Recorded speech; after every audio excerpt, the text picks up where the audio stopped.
Where should we begin?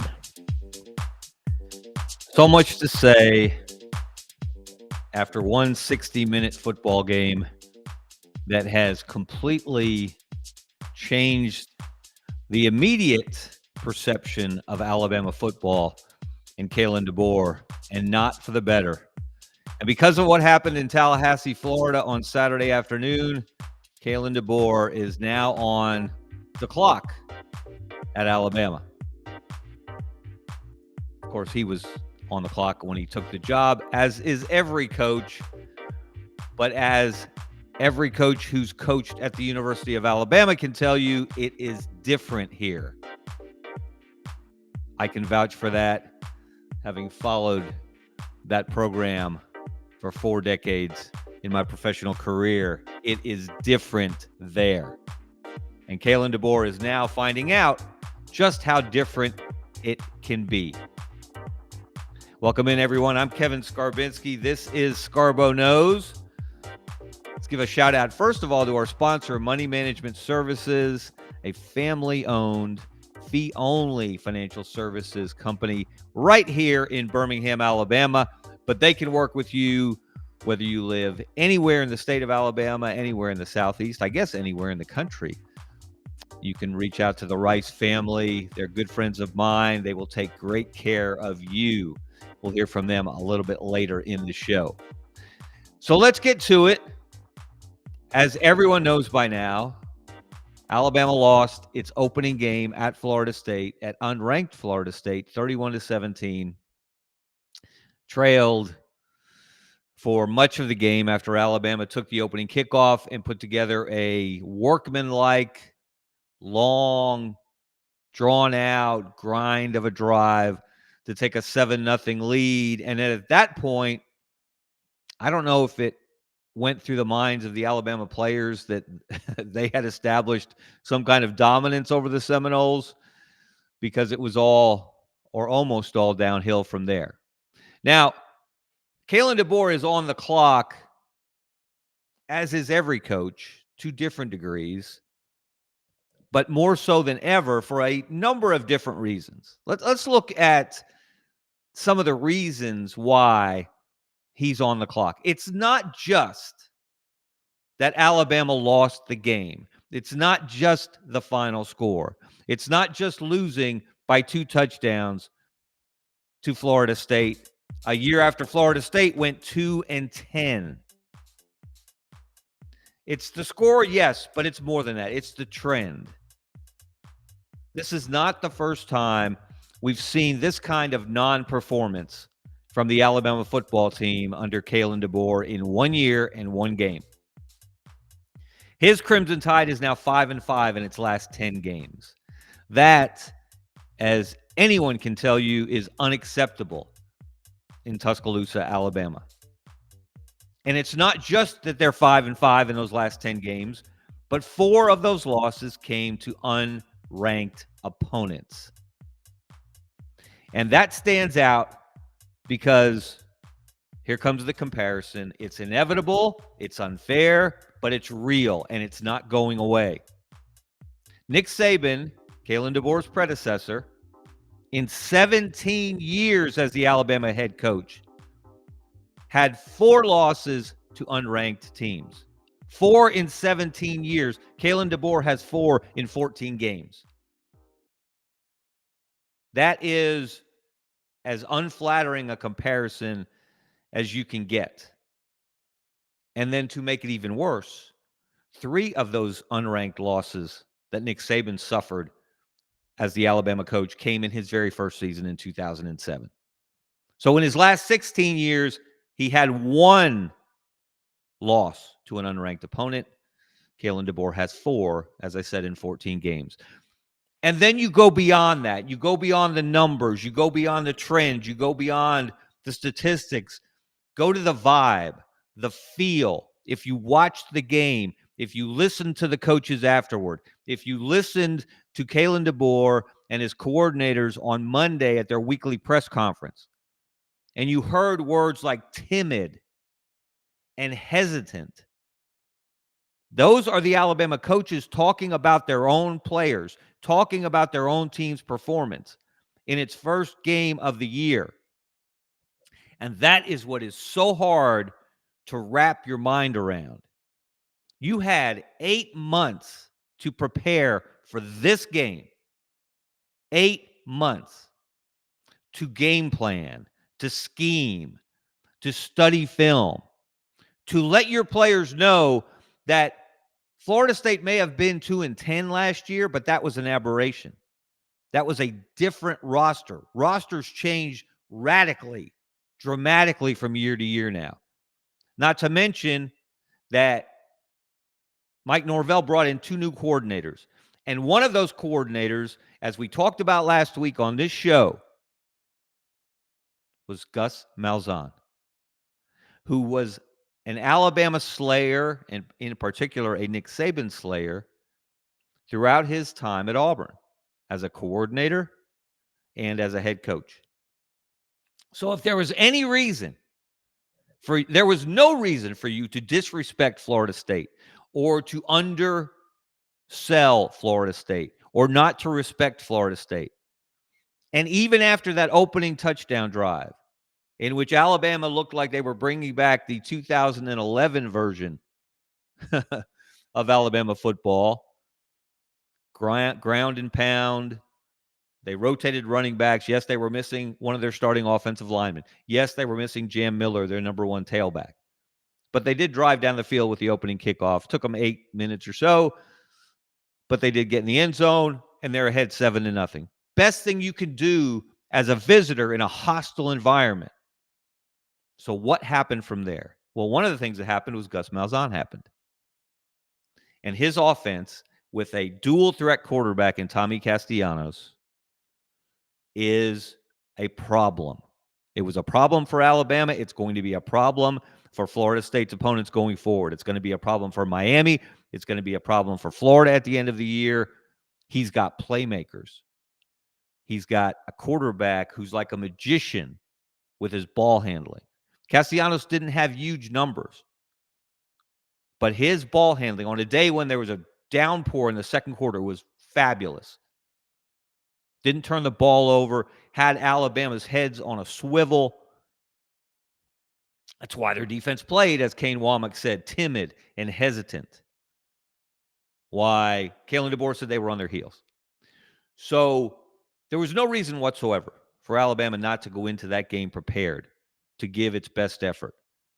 And I don't care if you just started watching college football yesterday, you understand that that was not Alabama's best effort.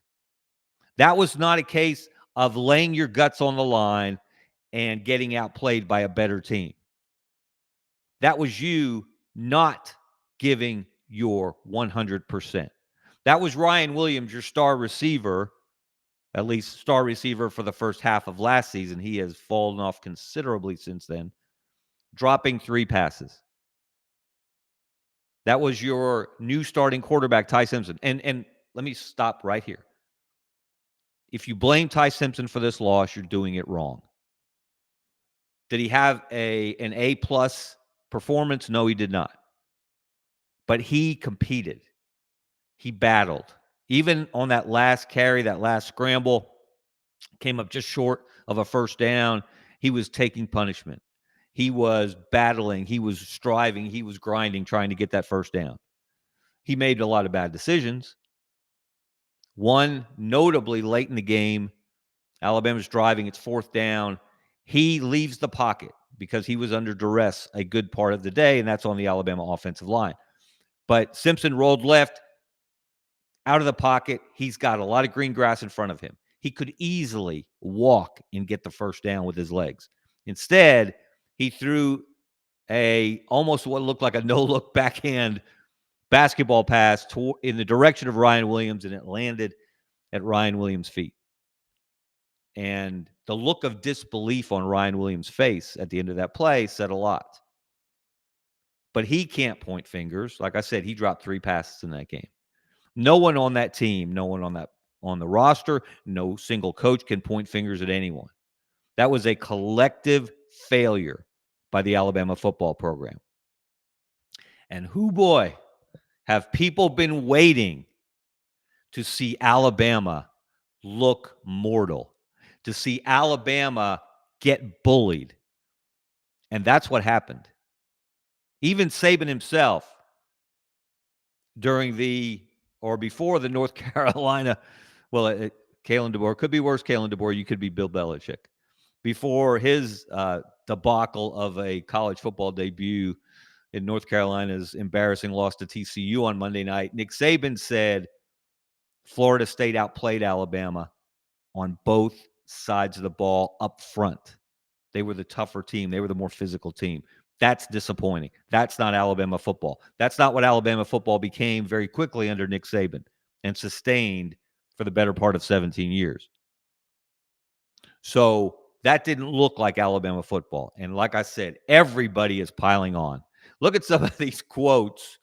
This is just a tiny sample of what people are saying about Alabama football after that game. Dan Orlovsky, of course, the ESPN commentator, said, if Nick Saban watched this tape, he would have kicked some of these kids off the team. Okay, first of all, no, not true.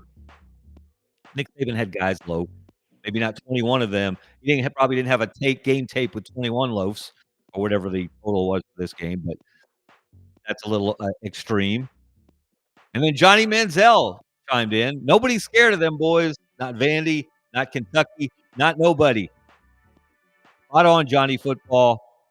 Alabama's fear factor is gone, dead, buried, gone, as Nick Saban once said on a different subject.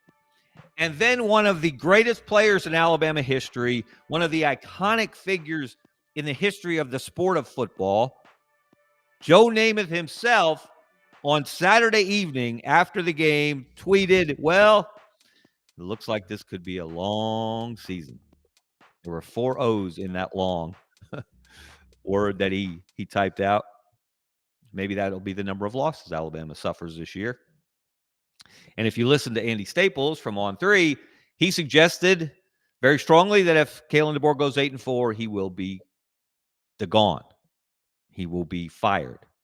Some people, my somewhat colleague, I don't work full-time at AL.com anymore. I do work with them. I do write a couple of columns a week for them.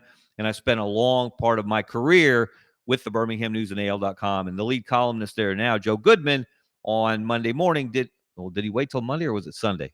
I've lost track of time now, this long holiday weekend. He just came out and said it, that Kalen DeBoer should be fired. Okay. Tap the brakes on that. Let's get real, people.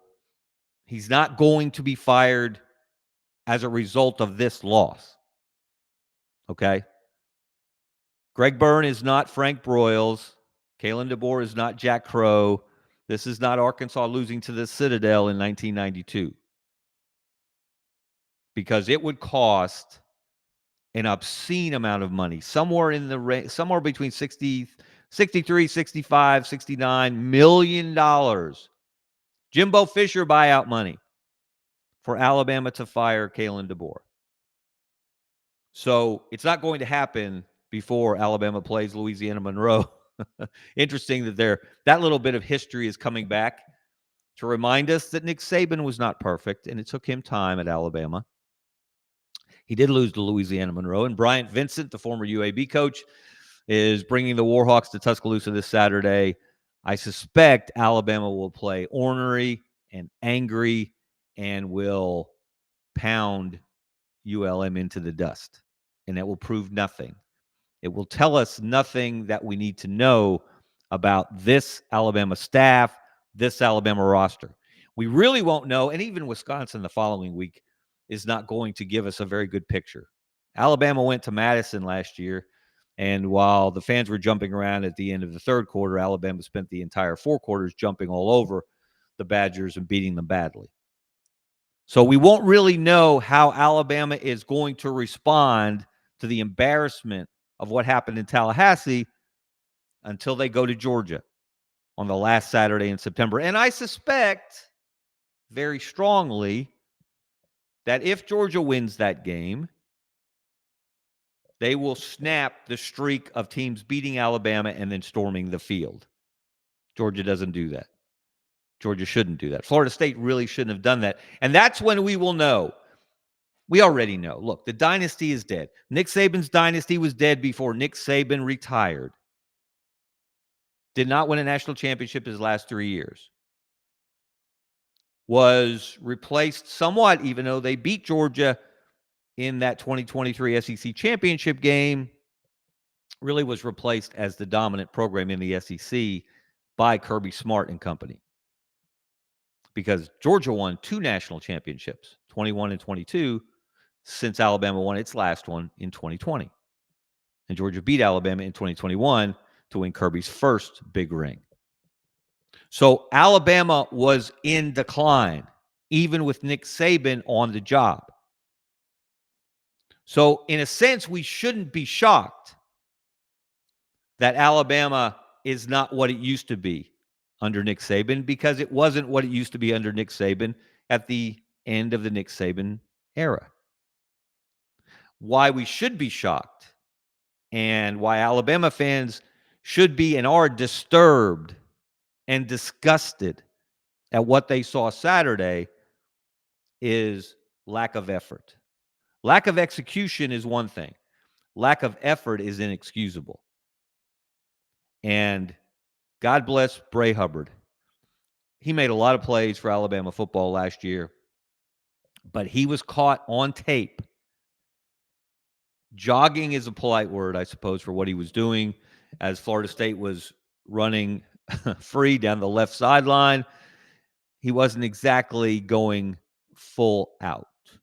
It wasn't all gas, no brakes. It was more brakes than gas. And that was caught on tape. And everyone from Emmanuel Acho to your brother-in-law has pointed that out, has caught that clip, has commented on it, and pointed to that as the quintessential example of what went wrong for Alabama on Saturday. And I'm not here to defend Bray Hubbard. I am here to say Nick Saban, if he were coaching, would not have taken his scholarship, as saw someone suggest that. It's nonsense. Let's get real, people, okay? I'm not sure you can coach people.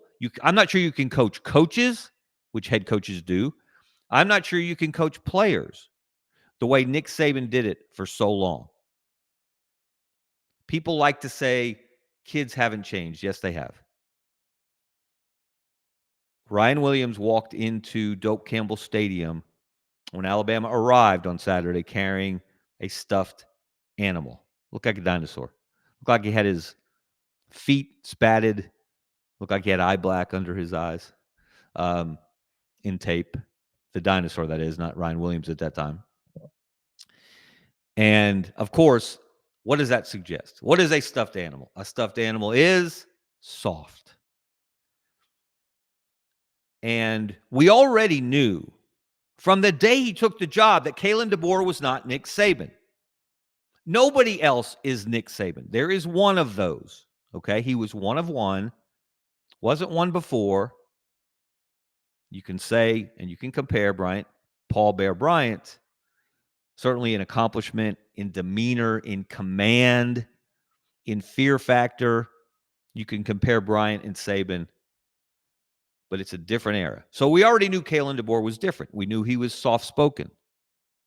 The problem is not just what happened on Saturday, Florida State running for 230 yards, Florida State controlling both lines of scrimmage, Florida State being the tougher, more physical team than Alabama. How many times have we been able to say that in any Alabama game, win or loss, in the last 17 years? The problem is that after a game like that, Nick Saban would have gone to a podium. He would have either done it right after the game, or he certainly would have done it Monday at his weekly press conference, and he would have taken command of the podium. He would have inspired confidence in the entire fan base, the entire alumni group. The whole of college football would have known that Nick Saban was in charge. He knew what went wrong, and he knew how to fix it. And the problem compounded for Kalen DeBoer is that he went to the podium on Monday, and he did not sound like a man who had figured out what went wrong. He did not sound like a coach who had figured out exactly how to fix the mistakes and the problems that occurred on Saturday in Tallahassee. Maybe he does have the answers. For his sake, I certainly hope so. And for all my Alabama friends, I certainly hope so. But he didn't sound that way. He didn't come across in command, in charge. He didn't pound the podium. It's not him. It's not who he is. And he needs to be who he is. He doesn't need to be Nick Saban. And one of the things I've complimented him for in his short time in Tuscaloosa is that he has not tried to be something he is not. And for everyone now suggesting that Kalen DeBoer is too soft, look, you don't do what he has done first as a football player and later as a football coach if you're soft. You don't survive at all in that environment, in that jungle, if you don't have some toughness, some inner toughness, some mental toughness about you. I still believe Kalen DeBoer has that. He doesn't demonstrate it outwardly in public settings behind a podium the way Nick Saban did. We mentioned Louisiana Monroe. That's who Alabama's playing on Saturday. And everyone who knows anything about college football and has any bit of experience about them remembers that in Nick Saban's first year, he lost to Louisiana Monroe in Tuscaloosa. And 2 days later, I remember it well, I was at the game, I covered the game, and I was there at his Monday press conference. I, like everyone else in that orbit, wanted to hear how Nick Saban was going to address that loss. And he came to the podium with prepared remarks, as he always did, and he compared the loss to 9/11 and Pearl Harbor as a catastrophic event. That was his phrase, catastrophic event. Now, that was thoughtless in a larger sense. It was mindless in a way. Of course, you can't compare losing a football game to the loss of life that we witnessed, that this country witnessed on 9/11, or that the country witnessed at Pearl Harbor. Nick Saban went too far. But by using the words catastrophic event, he captured what a loss, any loss, by the Alabama football program represents to a large segment of the fan base. You can say that's ridiculous. You can say that's over the top. You can say these people need to get a life. I have extended family members. I was watching the game on Saturday with a number of them. One of them, terrific young man, had to leave the room. He was so distraught and so upset by what he was watching. Again, not just the losing, but how it was happening. It matters. It does just mean more. Not just in the SEC, but at Alabama, in Tuscaloosa, in the Crimson Nation. That's why you hear some of the over-the-top reaction that you've heard. People want to send a moving van to Kalen DeBoer's house and to Greg Burns' house and to Kane Womack's house. I mean, I don't know who would be left to run run Alabama athletics or coach the football team if some of these fans had their emotional way. But Nick Saban understood. And now, if he didn't before Saturday, if he didn't before Monday, if he didn't before today, Kalen DeBoer understands what this means. You're welcome to Alabama moment as a head coach. It doesn't come at the opening press conference. It doesn't come when you land at the airport where everybody remembers Saban getting there and people acting like it was the second coming.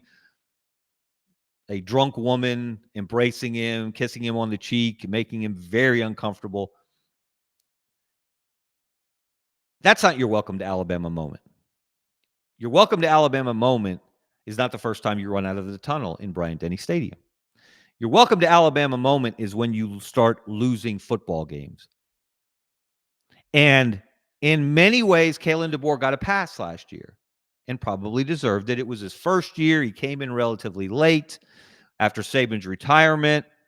A lot of players left the program, got great players like Caleb Downs, who's now at Ohio State and has a chance maybe to win back-to-back national championships, as good as that defense looked against Texas and Arch Manning in Ohio State's win on Saturday.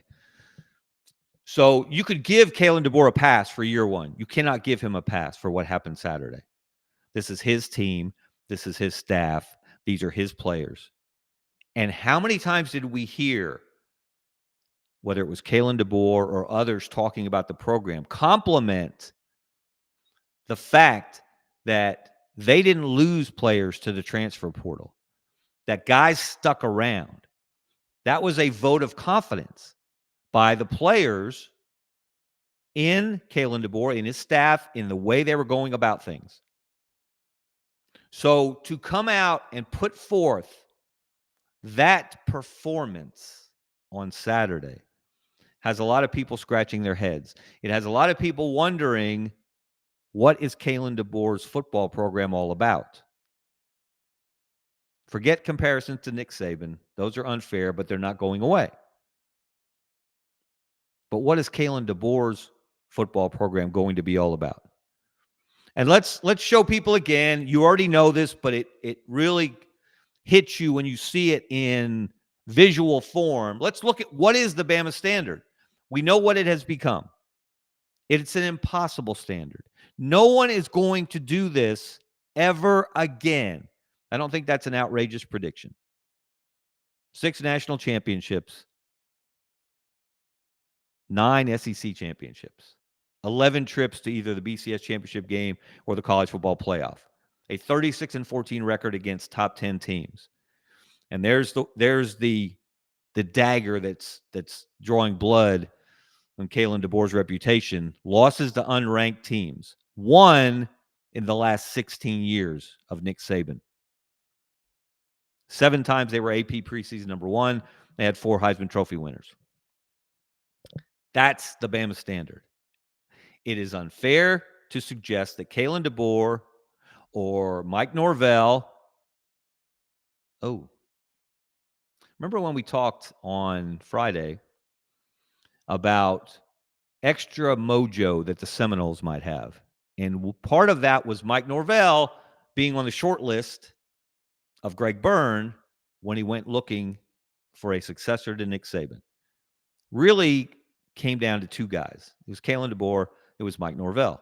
And if DeBoer had said no and stayed at Washington, which he might be wondering if he had made a mistake, he made a mistake and should have done that, then Mike Norvell may very well have been the guy. Mike Norvell's team played like old Alabama teams, like Nick Saban Alabama teams.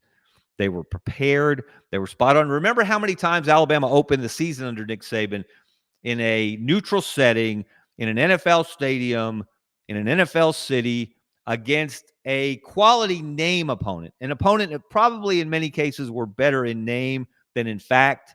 Michigan 2012, Virginia Tech 2009, Clemson 2008. And that's the comparison. I haven't heard other people make this. That's the comparison that, if you remember it well, Nick Saban, his Alabama program didn't become his Alabama program until the first game of his second season in Atlanta against Clemson. Clemson was ranked in the top 10. And Alabama beat the brakes off of Tommy Bowden and the Tigers. Tommy Bowden would not survive the season. And that's what led to Dabo Swinney becoming the interim head coach and then the full-time head coach. And that's worked out pretty well for Clemson. Their season didn't start very well for them, losing to LSU on Saturday night. But that game announced that Alabama was going to be different, that Nick Saban was going to have a different standard that he held his players to, his assistant coaches, and everyone in his orbit. It was the first game of his second year. And Alabama was so well prepared, played so well for the most part in every one of those openers, especially against name teams, in neutral sites. And here you had Kalen DeBoer have that same opportunity. First game of his second year. Made some tweaks to his staff. Brought in Ryan Grubb as his offensive coordinator, his old running buddy from Washington and before.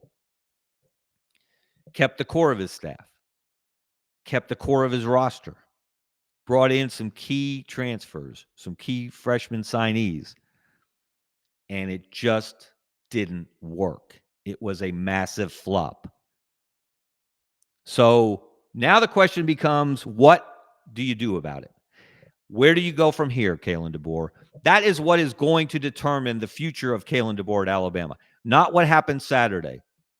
That will be held against him until he erases it, until he overshadows that shadow with something like a win at Georgia on the last Saturday in September, with something like a win over LSU if LSU later in the season rolls into Tuscaloosa undefeated, number one in the country. And what better not happen if Kalen DeBoer wants to be a long-term coach at Alabama, he better not lose that last regular season game. Because all of a sudden, in a 24-hour period from Friday night in Waco, Texas to Saturday afternoon in Tallahassee, Florida, the Iron Bowl script flipped upside down. And it is Auburn's misfortune in a way. Normally, Auburn celebrates any misfortune that befalls Alabama. It's a rivalry. It's the way it's supposed to be. It goes the other way as well. But Auburn wins by 2 touchdowns on the road against a Power 4 opponent. Auburn dominates the line of scrimmage both ways. Auburn runs the ball with power. They defend the run with power. Alabama can do neither. Alabama loses by 2 touchdowns to a Power 4 opponent on the road. And Auburn's victory over Baylor, Jackson Arnold becoming the leading rusher in the SEC, at least for 1 week, ran for 130 plus, is completely overshadowed by Alabama's pathetic performance in its opener.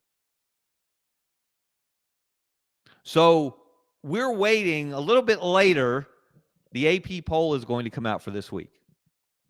And in my column on AL.com, which you can check out, I hope you will, and in the Birmingham News, on Monday, I basically threw down the gauntlet to the AP voters. Let's look at the headline from that column. On Monday, this is what I said. Do it, you cowards. Rank Auburn ahead of Alabama. Now, there was a lot more about that column than just who's ranked where in this AP poll after week 1. But Auburn is up and Alabama is down. And when is the last time you could say that? Nothing happens in a vacuum in this state in that rivalry. So the more success Auburn has and the more Alabama struggles, the worse it's going to be for the peace of mind of Kalen DeBoer.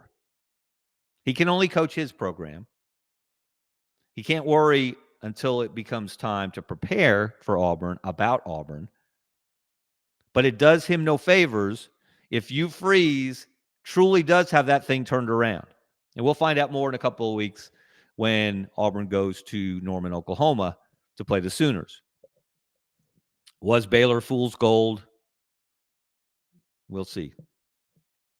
But for the moment, Auburn looks like a better football team than Alabama after 1 week of the 2025 season. There's no other way to say it. If you watched both games, Auburn looks like a better football team. And if the voters do their job, Auburn will be ranked ahead of Alabama. I think the better question, and this will be shocking, this will complete the cycle of anger that Alabama fans are feeling right now. If Alabama falls from number 8 in the preseason AP poll completely out of the top 25, that would snap a streak that goes back to 2007 of being ranked. And here's an ominous omen. Reese Davis, ESPN analyst, does a fantastic job. Alabama alum, is an AP poll voter. And during Bill Belichick's welcome to college football moment, as North Carolina was getting undressed by TCU on Monday night, Reese Davis said, because they had to have something to talk about, the game itself was no longer a game. Reese Davis said he did not put Alabama in his top 25 for this week. Reese Davis, ESPN analyst, Alabama alum, did not rank Alabama this week. Can you blame him? Did they do anything that they would deserve a ranking, even a 25 spot? No, they did not. I would argue that Auburn did. I would argue that Auburn should be ranked. And if Alabama is ranked, Auburn should be ranked higher. We'll see how that turns out. The rankings themselves are merely perception. They're all in good fun at this point of the year. They don't mean anything in the big picture, but they mean something in perception. And the perception right now is that Alabama football is as low as it has been since 2007. And the job, the task, the reason that Kalen DeBoer is getting paid all that money is to figure out what went wrong. And don't let it happen again. Don't lose again to an unranked opponent. Win the games you're supposed to win. And then do what Kalen DeBoer has been very good at and win the ranked on ranked matchups. Take down Kirby Smart. Take down, if you get the opportunity, Steve Sarkisian again. Kalen DeBoer is undefeated against Kirby Smart, Steve Sarkisian, and Dan Lanning, who would be on any short list of the best coaches in college football. But he just lost to Mike Norvell.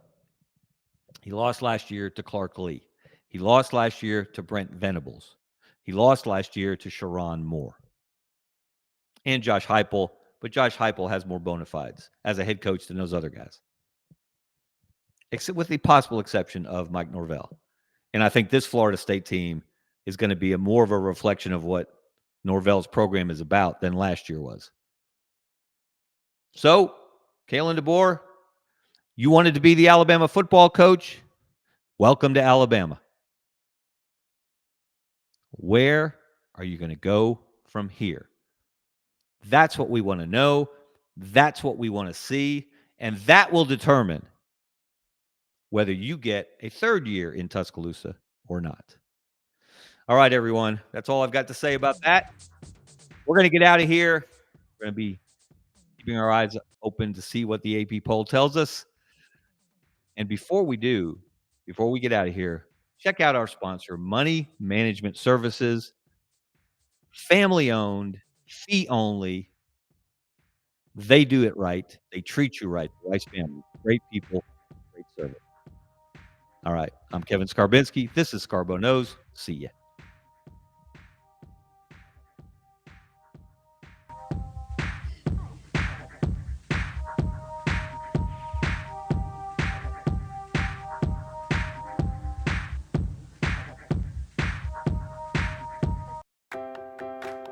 Since 1992, Money Management Services in Birmingham has provided individuals and business owners with trusted, fee-only financial advice.